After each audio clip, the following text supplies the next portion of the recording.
I never realized that I was sick.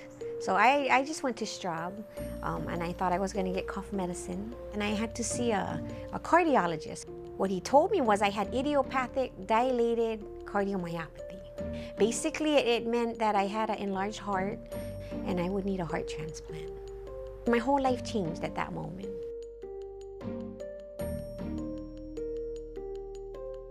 It got to the point to where I got to end-stage liver disease, they call it. And when that happens, your only option is to get a transplant. My thoughts when I was waiting is, am I going to get a liver? Will one be available when I need it?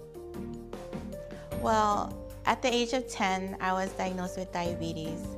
And my diabetes pretty much wasn't in control, and I wasn't really taking care of myself. I was really scared. Being a single mom, my son at that time was just 5, and you know, looking at my little boy and being like, I'm not gonna be there for him one day, maybe.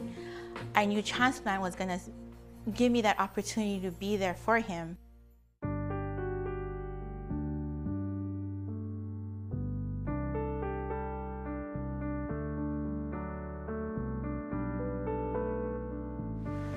My son was a second year in Hawaii Pacific University, very well liked.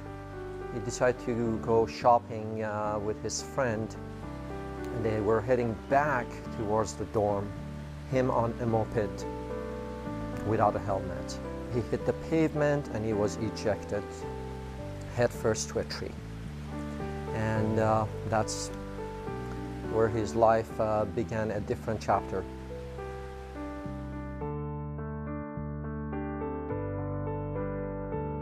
Cheryl was 18 years old at the time. She was very healthy. She was very athletic, very talented person athletically. She had a type of presence about her. She was extremely beautiful on the outside, but it was her inside that really touched people. It's nice that one of her last acts in life was to share, give of herself. It's nice to have a good memory like this, to know that she's helping other people live through her unselfishness. Life without him is very hard because he was the only child. But by giving his organs to lovely people, the recipients that I have met, has helped me to endure the grief. His donation of his organs is a tribute to life itself. I'm a universal donor, but I could only receive an O-positive heart. My cardiologist told me that because O-positive is a very hard organ to find, I basically probably would die. So I focused my life on dying for a year. I planned my funeral. I wrote letters to my kids. So, you know, we were getting ready for church, and I was putting on my clothes, and then the phone rings, you know. And she goes, hey, it's Donna, happy Mother's Day. Don't eat anything. So I thought, oh, why? And she says, well, you know what? We might have found a heart for you.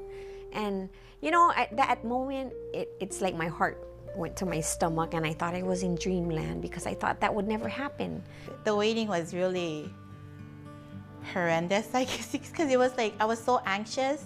It's September 22nd. As soon as they was taking out my dialysis needles, I got my phone call on my cell phone. I went home and told my little boy that Mommy's gonna be okay. I think it was the most wonderful feeling, knowing that it was the start of my new life.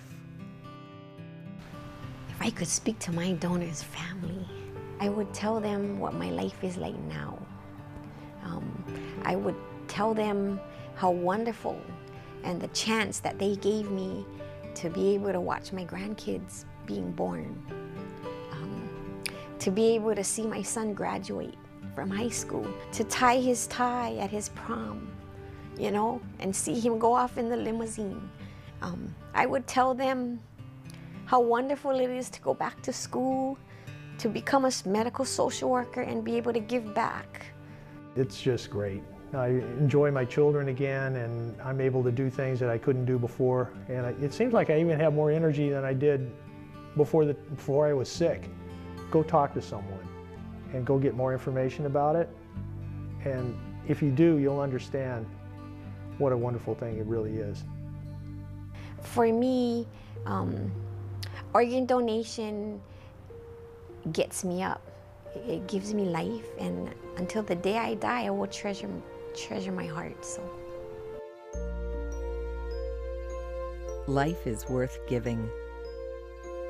Sign up now at the DMV, online at legacyoflifehawaii.org, or give us a call at 808-599-7630.